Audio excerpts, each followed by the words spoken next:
Several hundred years ago, the visons lived in almost all of Europe, but at the end of the 18th century, they could only be found in the Białowieża forest and the Caucasus region.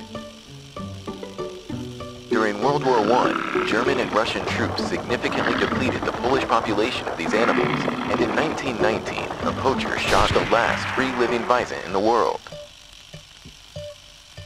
The only hope for restoration of the species was a handful of animals from European zoos. In 1929, a special breeding homestead was established in the bison's mother house, the Białowieża forest. Under the management of the state forests, 12 bisons were brought to the site. Shortly after, in 1952, the first animals were successfully released into the wild. Today, over 1,600 bisons live in 6 locations in Poland, and another 200 inhabit breeding homesteads. That's a quarter of the world's population. Foresters and scientists constantly monitor these animals, study them, look after their health, and if necessary, feed them.